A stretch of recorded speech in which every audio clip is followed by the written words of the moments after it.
Hey guys, we are Zach and Jody Gray, and we are here on location in Franklin, Tennessee, where we live. And today we are talking about one of the biggest tools that has allowed us to achieve a 3 to 5 hour workflow, and that tool is the Expo Disc. The average wedding photographer in America spends 22 hours just editing their photos. Oh my gosh, that is a tremendous amount of time.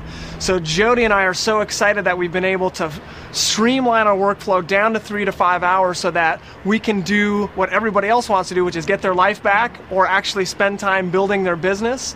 And when you're able to capture perfect color and perfect exposure in your camera, it can speed up your post-processing by a tremendous amount. So in this first video, we're going to talk about why custom white balance and why use the Expo Disc. This is the first of 5 videos, and we highly encourage you to watch all 5 videos, which will help answer many of the questions that you may have and help you use your Expo Disc correctly so you can get awesome color and awesome exposure. So white balance is simply the color of light, and as we all know, that light has a lot of different temperatures, literally thousands of different temperatures. So as you know, you can be in a reception hall and you can have that very orange tungsten light, and the camera's trying to balance that out and make all the whites actually look white. And inversely, we can be out on a cloudy day and we have this very blue shaded light, and the camera's trying to take that blue out and make the whites again look white. And there's also this other tricky little thing, which is that little tint slider. We have this purpley hue magenta tint and also this green hue that can be in all of the different temperatures and colors of light. So it can be very complex when it comes to getting the correct white balance. So if you poke around inside your camera, you'll notice that there's different white balance settings.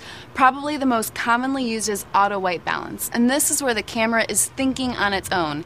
And yes, we may have spent a good amount of money on our cameras, but that doesn't necessarily mean that they're smart. Alright, so the first white balance setting that we're going to talk about is auto white balance setting. And when you're using auto white balance, as you know, the camera is looking at whatever it sees and is trying to decipher exactly what the correct color is.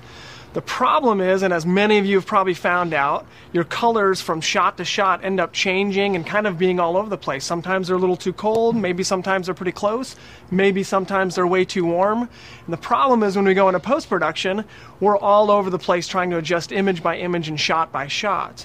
And more importantly, we're trying to get those skin tones of our clients looking natural. We need those natural skin tones. So what we're going to do is we are going to bring in Meredith, our model, and we are going to take a shot. We're going to take a shot on auto white balance so you can see what the camera is going to do, thinking on its own, and then we're going to take a shot with the custom color just so you can see the differences right now. And the next video will walk you through the actual steps of how you can get that custom white balance.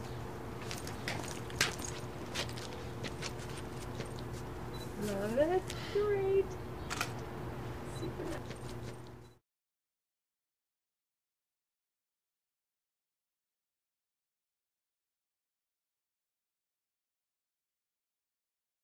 The camera also has other white balance settings, from cloud to tungsten to fluorescent, and you can switch your camera to those, but the problem with that is they're just generally down the line. What if you're shooting outside with sun, but then you have some clouds rolling through? Or what if you're indoors and you have a warm light coming from here and a cooler light coming from there? What camera setting is that? So you can also have another option, which is Kelvin. So you can sort of go in the back of your camera and adjust all of these thousands of different degrees of temperature. And the problem is most of us probably haven't memorized every single Kelvin color, and we still have to know what the tint is.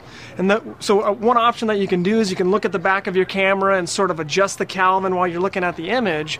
But the problem is that little screen on the back of the camera, Jody and I like to say that it lies to you all the time. As many of you know, you think your images are just right, and you get them home and look at them on the computer, and they're totally whacked. So the problem with the Kelvin is that it may look close, but every screen on the back of the camera is not a color calibrated monitor, and it looks different in different lighting situations, as many of you know. So Jody and I like to use custom white balance to get perfect custom color every time. The camera is designed to read things in a certain way, and the one thing that the camera does understand is 18% gray. So if we can give it that 18% gray, then it can adjust all the other colors around it.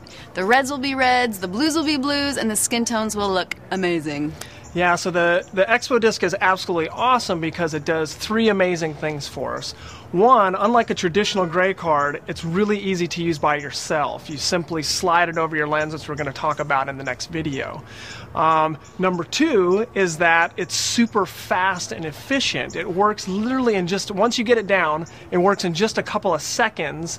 And three, it maximizes your post-production speed and gets you flying through post-production really, really fast. Because again, we're not trying to figure out what the color of each individual shot is, because this gives us that perfect color every single time.